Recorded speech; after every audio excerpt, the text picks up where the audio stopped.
क्या आप जानते हैं हर दिन हमारे बॉडी और हमारे सेंसेस के जरिए जो काम हम करते हैं वो हमारे माइंड के दो पहलू से चलता है।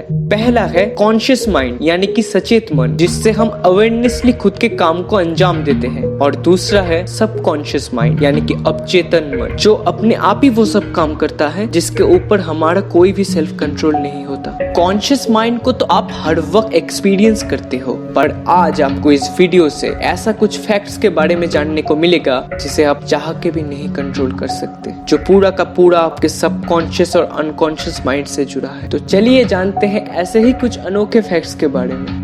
नींद में रहते हुए कभी आपको ऐसा लगा है कि आप बहुत ऊंचाइयों से गिर रहे हैं? आप इधर उधर होते हैं खुद को बचाने के लिए और अचानक आपकी नींद खुल जाती है और आप उठ के बैठ जाते हैं। साइंस की भाषा में आपकी नींद में चलते हुए ऐसे बिहेवियर को बोला जाता है हिप्निक जर्क। जब हम नींद में होते हैं तब हमारे अनकॉन्शियस माइंड पे बहुत कुछ चलता रहता है, जैसे कि कुछ हमारे पास्ट के एक्सपीरियंसेस या कुछ हमारे खुद की इमेजिनेशन, जो हमें कभी अच्छे या फिर कभी डरावने फीलिंग्स को महसूस कराता है। एक लिमिट तक इन सेंसेशंस को हमारे नर्वस सिस्टम संभाल लेता है, पर अगर ये सेंसेशंस वो लिमिट क्रॉस कर जाए तो हमारे अंदर नर्व्स डिसबैलेंस शुरू हो जाता है, जिसकी वजह से मेनली ह्यूमन बॉडीज में ये हिप्निक जर्क होता है। ये जनरली स्लीप ट्रांजिशन स्टेट यानी कि जब हम सोने जाते हैं और जब हम गहरी नींद में रहते हैं उसके बीच में अक्सर ये सब घटना घटती है। पर ये सब कुछ हमारे साथ क्यों होता है? आखिर इसके पीछे क्या राज है? वो अभी भी हमारे साइंटिस्ट जान नहीं पाए।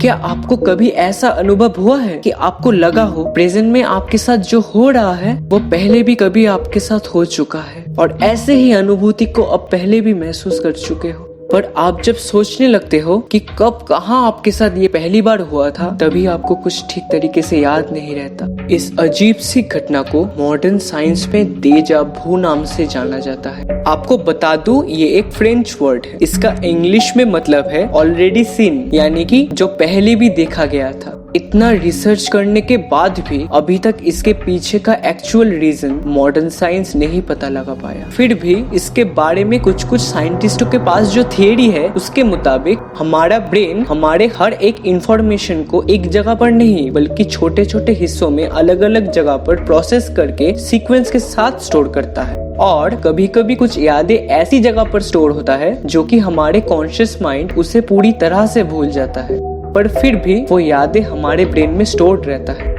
जब हम प्रेजेंट में वो पास्ट के मेमोरी के रिलेटेड कुछ नया अनुभव को जी रहे होते हैं, तभी हमारे सबकॉन्शियस माइंड उस पुराने याद को एक बार फिर से हमारे कॉन्शियस माइंड के सामने लेकर आता है, और हमारे कॉन्शियस माइंड प्रेजेंट में चलते हुए घटना को उस याद के साथ कंपेयर करने लगता है।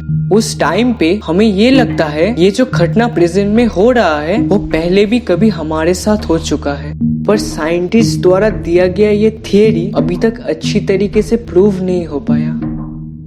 रोज हम कोई ना कोई सपने देखते हैं, पर अगर आपको ये बोला जाए कि आप खुद की मर्जी से जो चाहे सपना देख सकते हैं तो आपको कैसा लगेगा? आपको अभी सुनकर ये लग रहा होगा कि ये सिर्फ एक कहानी है, मगर नहीं, ये सच में मुमकिन हो सकता है। आप अपने इच्छा के अनुसार सपनों में कुछ भी कर सकते हैं, कुछ भी देख सकते हैं, जहाँ चाहे वहाँ जा सकते हैं। इस प्रकार के सपनों को साइंस की भाषा में बोला जाता है ल्यूसिड ड्रीम्स।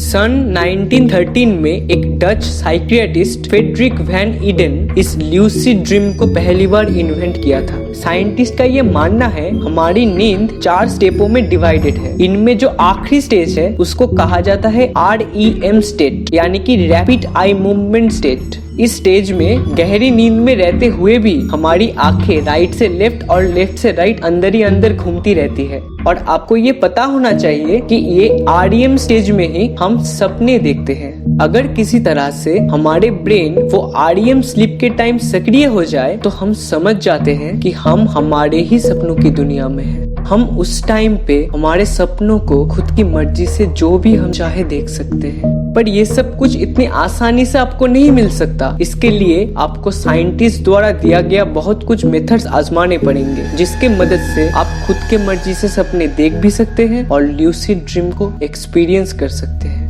हमारा सबकॉन्शियस माइंड हमारे कॉन्शियस माइंड से ज्यादा पावरफुल है। पर इन दोनों के बीच क्या कनेक्शन है, कैसे ये दोनों एक दूसरे के ऊपर निर्भर है, वो अभी भी राज है साइंस की दुनिया में। अगर आपको ये वीडियो अच्छा लगा तो इसे लाइक करें, इस चैनल को सब्सक्राइब करें। Stay tuned with us, bye.